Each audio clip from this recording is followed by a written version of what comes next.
So we'll go ahead with next question. A man throws a ball to maximum horizontal distance of 80 meters.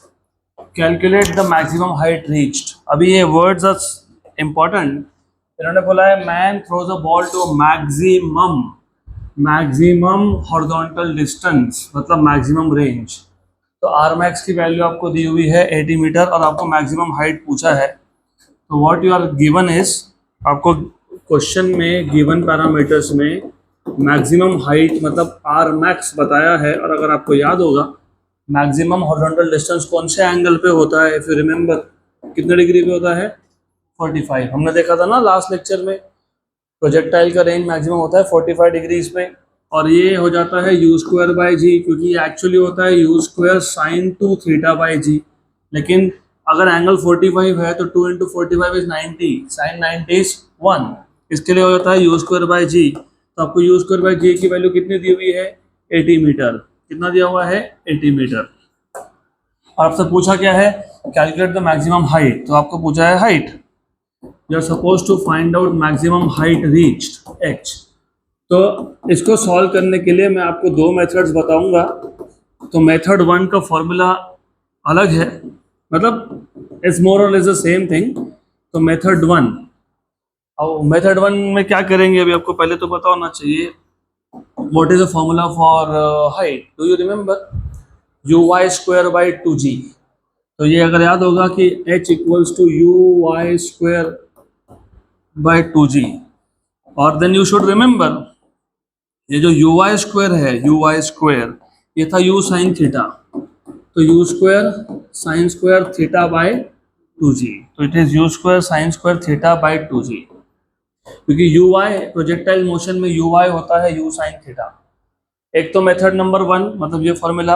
तो पहले मैं ये formula से question solve करके देता हूँ आपको, and then will see method number 2. तो it is simple. By method 1, by method number 1 you straightforward have formula u square sin square theta by g. ऐसा है ना, 2g है. इसमें से u square by g की वैल्यू आपको दी हुई है, कितनी दी हुई है, 80. करेक्ट. तो therefore you have h equals to 1 by 2 u square by g is 80 sin square theta कितना है, 45, क्योंकि मैक्सिमम रेंज के लिए 45 ही होता है. तो ये हो गया आपका 80 बाई 2 इज 40, 1 बाई रूट 2 का square. Sine 45 is 1 by root 2 उसका square. What is 1 by root 2 का स्क्वायर, 1 बाई 2. तो 40 बाई 2 मतलब कितना आ गया, 20 मीटर. राइट. तो ये आ गया आपका आंसर, और आंसर 20 मीटर ही होना चाहिए, होगा भी. अब मैं आपको तो मेथड नंबर 2. मेथड नंबर 2 के लिए आपको एक फॉर्मूला, सिंप्लीफाइड फॉर्मूला बना के देता हूँ. इफ यू रिमेंबर, और ये सारे ट्रिक्स आपको सीईटी के एग्जाम में काम में आएंगे. इफ यू रिमेंबर रेंज था, अगर रेंज याद होगा तो 2ux uy बाय g, और जो h है h वो है uy स्क्वायर बाय 2g. अब एक काम करते हैं, इन दोनों को डिवाइड कर लेते हैं. तो रेंज बाय h, ऐसा क्यों कर रहा हूँ मैं, क्योंकि रेंज दिया है आपको और h पूछा है. तो डायरेक्ट रेंज और h का फॉर्मूला कुछ बन सकता तो बना लेंगे. r by h it is 2ux uy by g, 2ux uy by g. और h क्या है, h uy square by 2g. तो इसमें से g और g हो गया कैंसिल, एक uy हो गया कैंसिल. ये जो 2 है डिनोमिनेटर का डिनोमिनेटर है गया न्यूमरेटर में, तो क्या हो गया ये 4, और क्या बचा ux, और क्या बचा uy. बराबर, correct, good. What is ux, u cos theta. ux is u cos theta. And what is uy, u sin theta. u भी कैंसिल हो गया, u और u भी हो गया cancel. cos theta by sin theta होता है cot theta. तो r बाय h, और h को भी वहां शिफ्ट कर देता हूं, तो r is 4h cot theta. तो अगर आपको ये फॉर्मूला डायरेक्टली याद होता तो तुम्हारे सारे स्टेप्स बच जाते. तो मेथड नंबर 2 में मैं स्ट्रेट फॉरवर्ड एक फॉर्मूला बना के दे दिया आपको. ये फॉर्मूला आपको यूज करना है. कौन सा फॉर्मूला यूज करना है, r equals to 4h cot theta. Correct. तो मेथड 2 से जो सॉल्यूशन आएगा वो बहुत फास्ट आएगा। r equals to 4h cot theta. आपको r की वैल्यू दी है, कितनी दी है r की वैल्यू 80 और h पूछा है, तो 4h और थीटा 45 है क्योंकि मैक्सिमम रेंज के लिए 45 ही होता है और cot 45 1 होता है। कितना होता है 1, तो ये 1 और ये कितना हो गया 20 सा, तो therefore 20 equals to h into 1 क्योंकि cot 45 इज 1, तो h की वैल्यू आ गई 20 मीटर। खत्म हो गया आंसर। तो second number method you can use is as a trick, और मेथड नंबर 1 तो नॉर्मल वाला मेथड है। डन। नेक्स्ट क्वेश्चन, अगला question, it is important from the point of view of JEE NEET also. इस type के question JEE NEET में ज़्यादा आते हैं, सीईटी में अभी है, स्टेट बोर्ड के बुक्स में तो आ भी सकता है। इंटरेस्टिंग है, थोड़ा लेंदी है, थोड़ा मैथमेटिक्स ज़्यादा है, तो ध्यान दो। और ये जो क्वेश्चन है, I am saying it again, JEE NEET के पर्सपेक्टिव से बहुत इंपॉर्टेंट है। A particle is projected with a speed v0। अब तक हम लोग इनिशियल स्पीड को, वेलोसिटी ऑफ प्रोजेक्शन को u बोल रहे थे, इन्होंने नाम चेंज करके v0 बोल दिया, तो ये u है। So particle is projected with speed v0 at angle theta to the horizontal on an inclined surface making angle phi where phi is less than theta to the horizontal. Find the range of the projectile along the inclined surface. तो सबसे पहले तो question समझना ही थोड़ा सा difficult है, तो पहले क्वेश्चन समझ लो।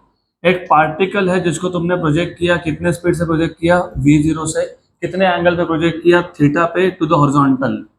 लेकिन अब तक हम लोग आपको स्टेट बोर्ड में और सीईटी के लिए बहुत simplified version of projectile motion है। सिंप्लीफाइड में क्या था, अगर आपको याद होगा, मैंने आपको बताया था कि in case of state board और सीईटी आपको ऐसा केस है जिसमें you have projectile motion ground to ground.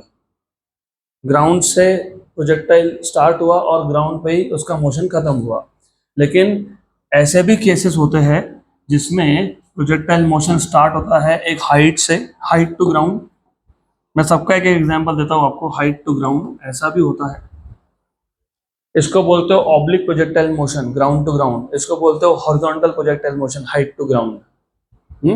ये ग्राउंड टू ग्राउंड ऑब्लिक है। एग्जाम्पल, फॉर एग्जाम्पल जब वॉर होता है तो हमने अगर हमारे टैंक्स यूज करके एनिमी के ऊपर मिसाइल मार दिया तो टैंक ग्राउंड से ग्राउंड होता है, और अगर हम लोगों ने एयरक्राफ्ट यूज किया फाइटर जेट्स तो वो हाइट टू ग्राउंड होता है। और कभी कभी क्या होता है, कभी कभी ऐसा भी होता है, ये दो केसेस हो गए।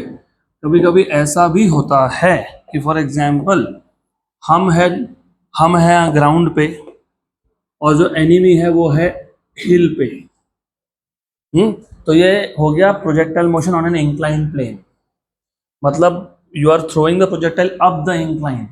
उल्टा भी होता है, डाउन द इंक्लाइन भी होता है, राइट। तो हमको जो क्वेश्चन दिया हुआ है ना वो अप द इंक्लाइन का क्वेश्चन है। इफ यू नोटिस प्रॉपरली, तो इन्होंने क्या बोला है, इन्होंने बोला है project particle is projected with speed v0 at angle theta to the horizontal on an incline surface making an angle phi to the horizontal. तो पहले तो एंगल समझना इंपॉर्टेंट है। फॉर एग्जाम्पल ये है आपका incline plane, this is incline plane, तो this is incline plane more or less, समझ लेना ये इंक्लाइन प्लेन है। देन जो प्रोजेक्टाइल हमने थ्रो किया, उस प्रोजेक्टाइल ने एंगल कितना बनाया थीटा, किसके साथ हॉरिजॉन्टल के साथ। तो हमने जो प्रोजेक्टाइल थ्रो किया ना, the projectile that we are projecting, it is making angle theta with the horizontal. तो ये है वेलोसिटी u, जिसको इन्होंने v0 बोला है, वो बाद में नाम चेंज कर दूंगा मैं। तो इसने जो एंगल बनाया वो कितना है थीटा, कितना है वो थीटा। और ये जो प्रोजेक्टाइल तुमने थ्रो किया था वो किस पे थ्रो किया था, इंक्लाइन प्लेन पे। और इंक्लाइन प्लेन ने खुद ने जितना एंगल बनाया किसके साथ, हॉरिजॉन्टल के साथ। इंक्लाइन प्लेन ने भी तो कुछ एंगल बनाया ना हॉरिजॉन्टल के साथ, ये क्या है फाई है। और ये फाई की और थीटा से कम है क्या है, क्योंकि थीटा एंगल ज्यादा है। तो remember theta angle is greater than phi. ये थीटा एंगल है, ये बड़ा है, फाई छोटा है। पहले तो यहाँ तक क्लियर है क्या? तो पहले क्वेश्चन समझेगा तो सॉल्व करोगे। It is little higher level question, तो थोड़ा सा ध्यान देना पड़ेगा आपको। तो ऐसा है, particle is projected with speed v0, इसको u बोला है फिलहाल, v0 आखिरी में यूज करूंगा।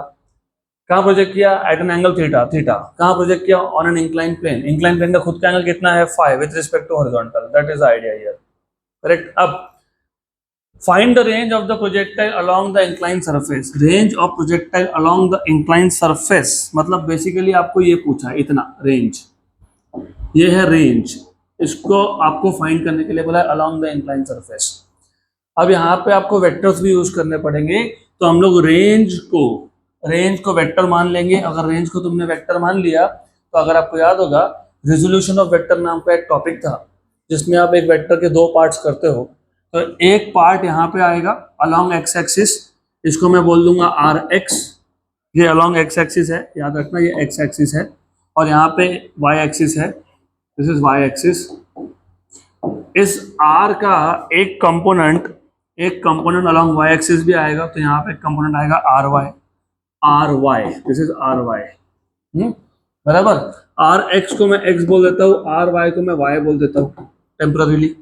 और अगर आपको याद है, याद क्या होना दिख ही रहा है आपको, ये जो आर वेक्टर था, इसने कितना एंगल बनाया एक्स के साथ? फाई। और आपको मैंने बहुत बार बताया है, ये आर एक्स ये एडजेसेंट है, एंगल को लग के है। एंगल को लग के जो होता है वो पता है कौन होता है? कॉस कंपोनेंट होता है। तो आर एक्स क्या है? R cos phi. अगर नहीं समझ में आए तो बिल्कुल चिंता मत करो, ऐसा कर लो, इधर एक लाइन ड्रॉ कर लो। अब राइट एंगल ट्राइंगल बन गया। What is cos phi? Adjacent side upon hypotenuse. तो cos phi is adjacent side which is r x upon hypotenuse which is r, बराबर। तो what is r x? R cos phi. और ये opposite side कौन है? R y. तो sine phi क्या आएगा? Opposite upon hypotenuse. तो साइन फाई आएगा आर वाई बाय आर। तो आर वाई क्या मिल जाएगा आपको? R sine phi. Are x क्या मिल गया? R cos phi. और ये क्या मिल जाएगा? आर साइन फाई, बराबर। मैं आपको ये क्वेश्चन का सॉल्यूशन ना स्टेप बाय स्टेप ही बता देता हूँ, बेटर ऑफ। स्टेप नंबर 1 अच्छे से याद रहेगा, स्टेप बाय स्टेप करोगे तो अच्छे से याद रहेगा। Step 1, equation of path of projectile. Equation of path आपको याद है क्या? What is equation of path of projectile? याद है? भूल गए, सब कुछ भूल गए। y equals to x tan theta minus g x square by 2 u square cos square theta. यह था प्रोजेक्टाइल के पाथ का इक्वेशन। लास्ट लेक्चर में ही मैंने बताया था। Step number 2, components of r. ये जो अभी मैंने कंपोनेंट्स बताए वो कंपोनेंट्स, तो कंपोनेंट्स ऑफ आर मैं इसको बोलता हूँ equation number 1। Components of r अभी निकाले ना, x equals to r x equals to क्या आया? R cos phi, right. और y इक्वल्स टू क्या आया? आर वाई इक्वल्स टू क्या आया? R sine phi. ये क्या है? इक्वेशन नंबर 2 है।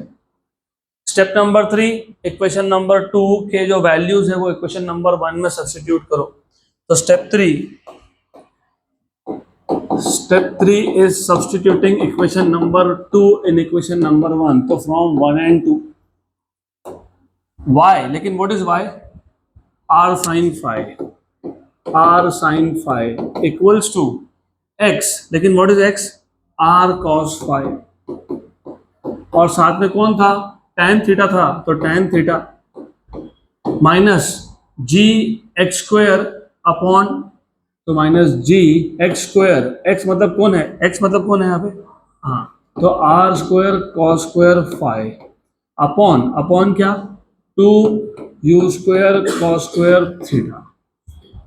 इसमें भी आर है, इसमें भी आर है, इधर भी आर है। तो राइट हैंड साइड के इक्वेशन में से, राइट हैंड साइड के दोनों टर्म्स में से एक आर कॉमन निकाल लेते हैं। तो take out 1 r common from right hand side of the expression. इसमें से ना हम लोगों ने क्या किया, इसमें से हम लोगों ने एक आर कॉमन निकाल लिया। तो इधर से एक आर कॉमन निकला तो क्या बचा? आर। Very good. और भी कुछ कॉमन निकल रहा है क्या? कॉस फाई कॉमन निकल रहा है। क्या कॉमन निकल रहा है? Cos phi. तो यहाँ का एक cos फाइव भी कॉमन निकाल लिया, तो cos फाइव बचा। ओके, आगे ऐसा पहले टर्म से क्या कॉमन निकाला, r cos फाइव, यहाँ से भी क्या कॉमन निकाला, r cos five. Very good, तो ये और ये हो गया कैंसिल, r कैंसिल हो गया, ये cos फाइव यहाँ पे आ गया, व्हाट इज sin फाइव है cos फाइव, tan फाइव हो गया, tan फाइव इक्वल्स टू क्या आ गया, ये क्या आ गया, tan थीटा, क्या ये tan थीटा, बराबर, good, tan theta which is sin theta by cos theta, तो tan theta which is sin theta by cos theta minus g r cos phi upon 2 u square cos square theta, बराबर। एक काम करते हैं, इसको यहाँ लाते हैं और उसको वहां ले जाते हैं, तो ये हो गया g r cos phi upon 2 u square cos square theta, cos square theta था ना, yes, cos square theta equals to, ये नेगेटिव टर्म यहाँ पे आके पॉजिटिव हो गया, ये पॉजिटिव वहां जाके नेगेटिव हो जाएगा, तो sine theta by cos theta minus क्या था, माइनस tan फाइव था, माइनस क्या था, tan फाइव, tan फाइव को भी लिख दिया sin five by cos five, बराबर।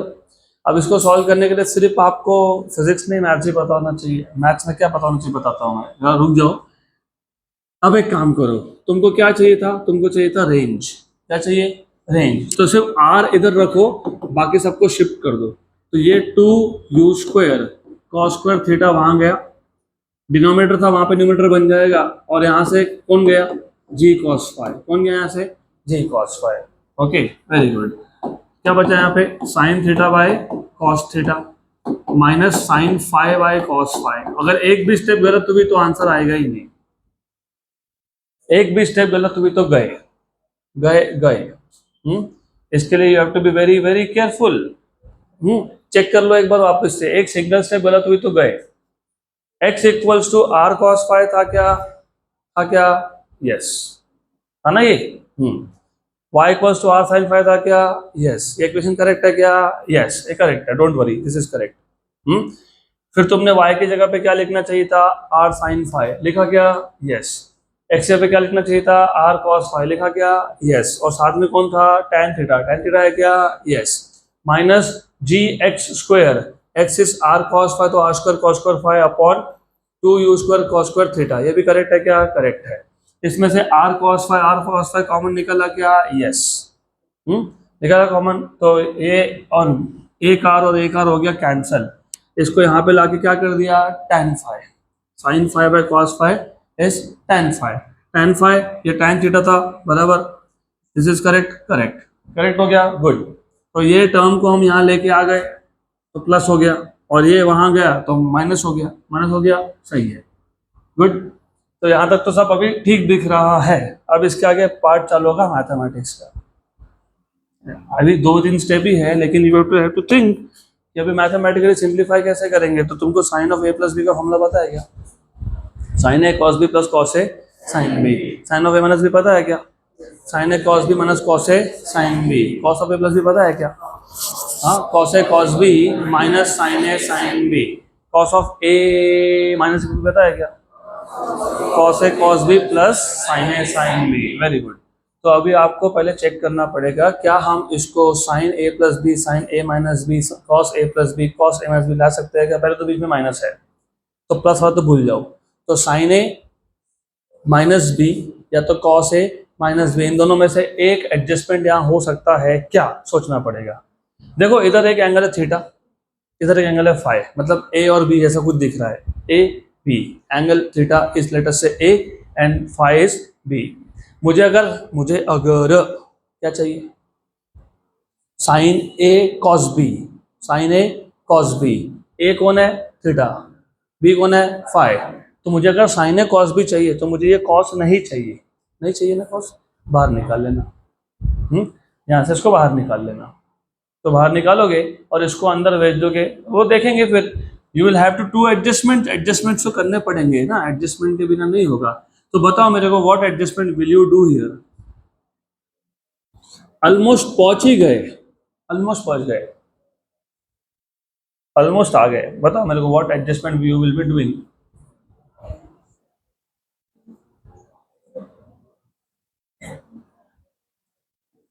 मैथमेटिक्स अटक जाते हैं ना मैथ्स में, तो बता दो फिर।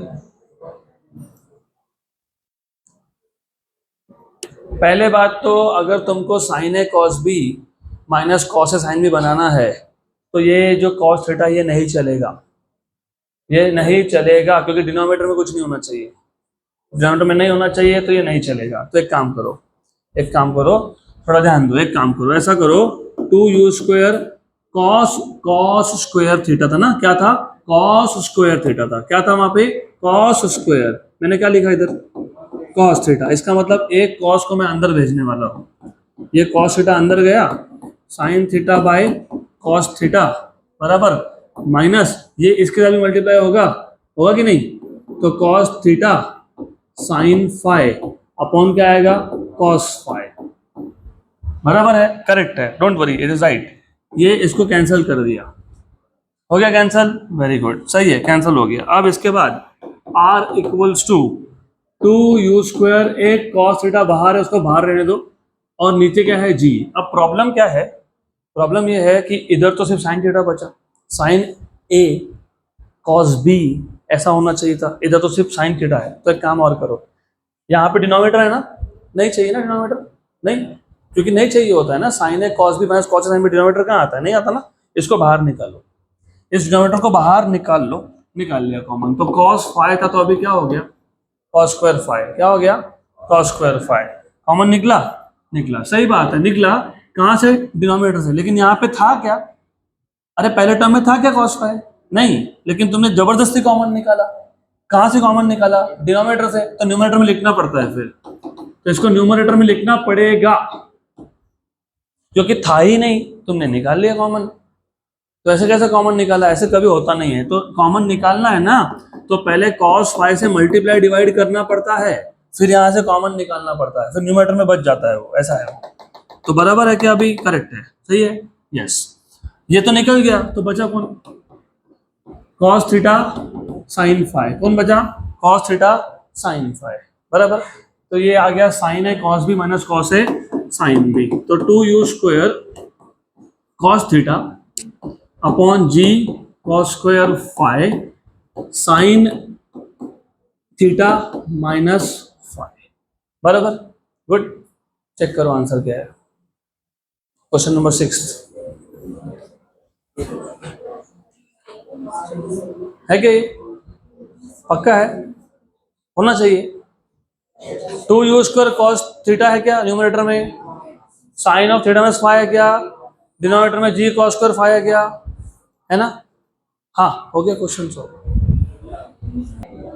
मैंने क्या बोला था आपको, यहाँ ध्यान दो, मैंने ये बोला था आपको कि वो v0 को मैं फिलहाल u बोल रहा हूँ, आखिरी में उसको लिख देंगे v0, तो लिख दो फिर v0,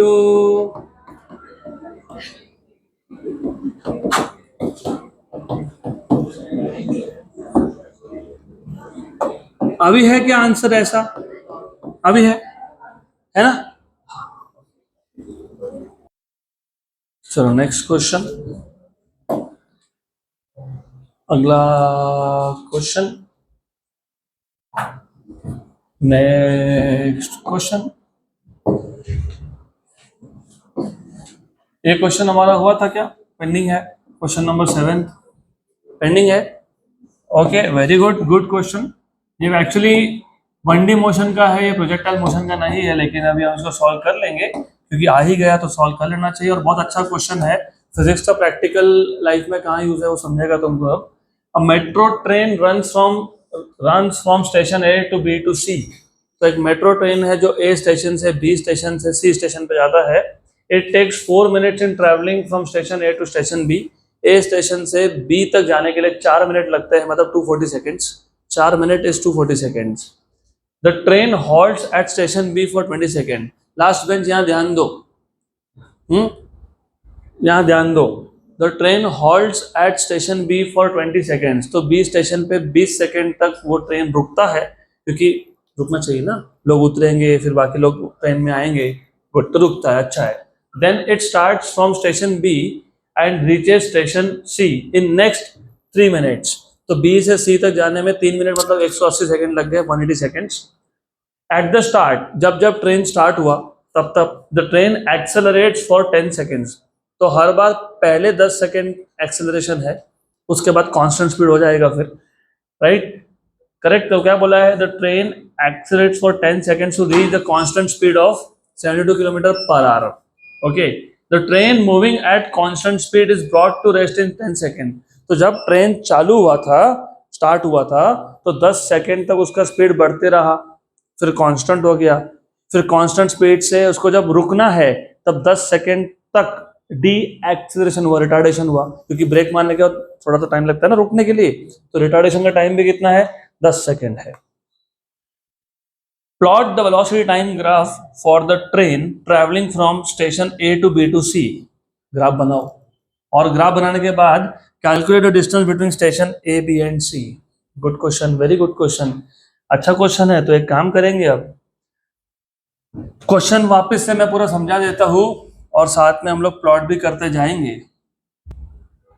और let us say this is time axis, this is velocity axis. Velocity time graph plot करना है आपको. A metro train runs from station A to B to C. तो एक काम करते हैं, ये स्टेशन ए है ऐसा मान लेते हैं, यहाँ पे कहीं पे स्टेशन बी ऐसा मान लेते हैं, और यहाँ पे कहीं पे स्टेशन सी ऐसा इमेजिन कर लेते हैं. तो runs from A to B to C. Good. It takes 4 minutes in traveling from station A to B. तो ये 0 सेकेंड्स है, तो B स्टेशन तक मान लेते हैं कि B स्टेशन यहाँ पे है.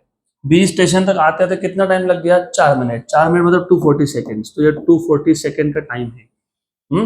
Correct. Then the train halts at station B for 20 second. तो इस स्टेशन पे वो 20 सेकेंड तक रुका, तो 240 से 260 सेकेंड्स, क्योंकि वो 20 सेकेंड रुका. तो एक काम करते हैं ना, इस पॉइंट को B1 बोल देते हैं, B1, इसको B2 बोल देते हैं. गुड. देन इसके बाद वो कहाँ गया? स्टेशन C पे. Then it starts from station B and reaches station C in next 3 minutes. अगले 3 मिनट मतलब अगले 180 सेकेंड. तो 260 में तुम 180 ऐड करोगे तो 440 होता है, तो ये हो गया 440 second.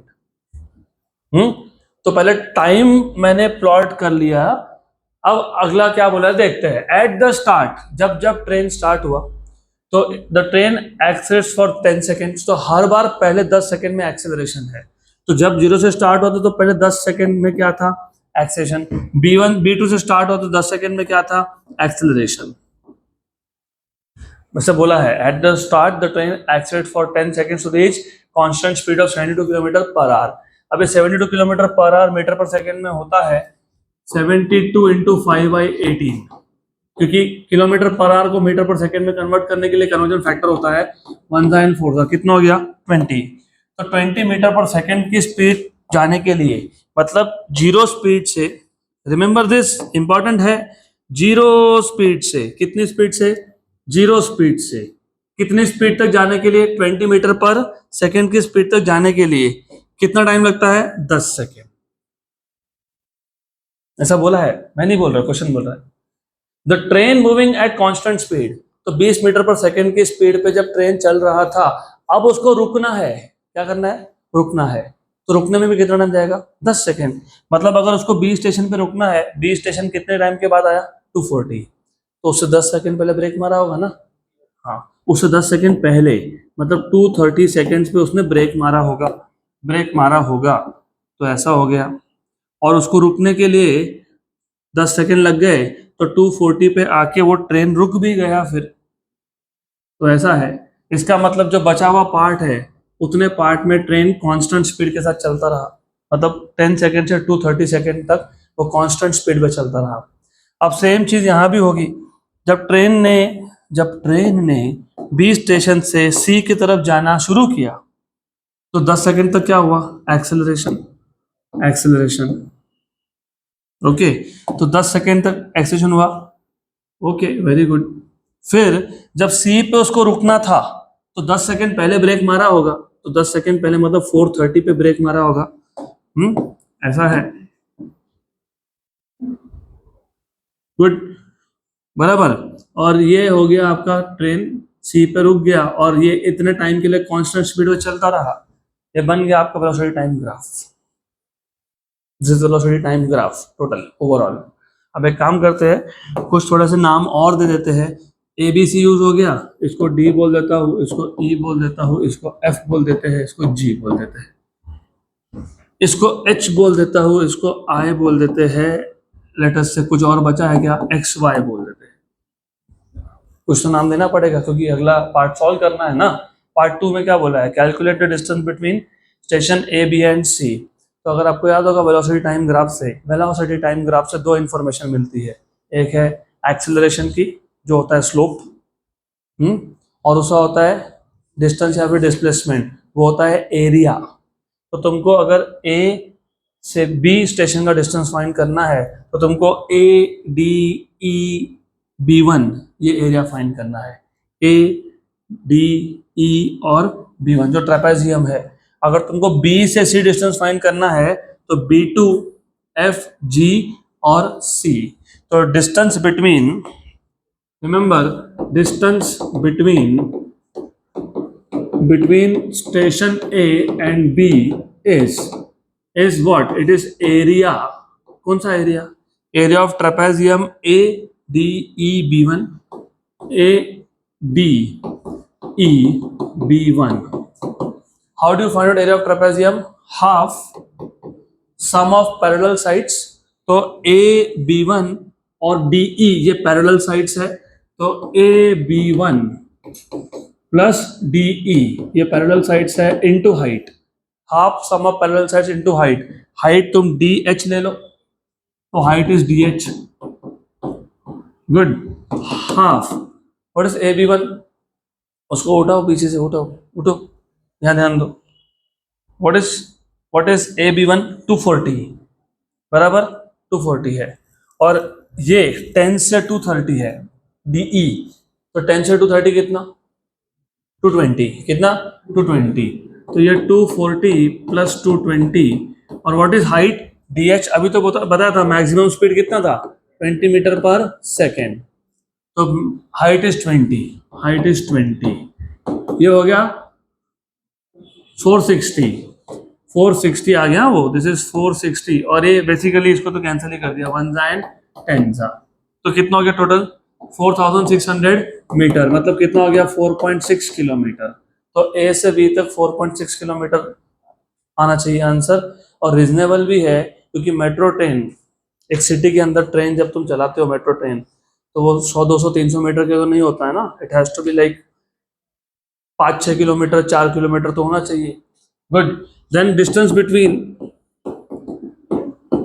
Between B and C is, distance between B and C कैसे फाइंड करोगे, area of B2 F G और C। तो it is area of B2 F G C, B2 F G C, which is again area of trapezium, half sum of parallel sides। Parallel side कौन है, B2C और FG। तो it is B2C plus FG into height. Height क्या है, FX, height is FX। What is B2C, B2C अरे बोला था 3 minute 180 seconds, question में बोला है, सोच रहे हो क्या है। ये होता है जब ध्यान नहीं होता ना, दिस इज व्हाट हैपेंस। और इसमें से 10 सेकेंड पहले और 10 सेकेंड आखिरी के निकाल लो तो 160, क्योंकि पहले 10 सेकेंड तक एक्सेशन था और आखिरी 10 सेकेंड रिटार्डेशन था। तो सिर्फ देखो 270 से 430 160, और हाइट कितना है 20। तो ये हो गया 1 और ये हो गया 10 180 प्लस 160 इज 340। तो 3400 मीटर मतलब 3.4 किलोमीटर का डिस्टेंस है, कहाँ से कहाँ तक, बी से सी तक। तो अभी इतना फाइंड किया तो एक्स्ट्रा चीज भी फाइंड कर लेते हैं, distance between A to C कितना होगा, distance between A to C, distance between A to B plus B to C, तो 4.6 प्लस 3.4, तो 8 किलोमीटर का टोटल डिस्टेंस है। डन।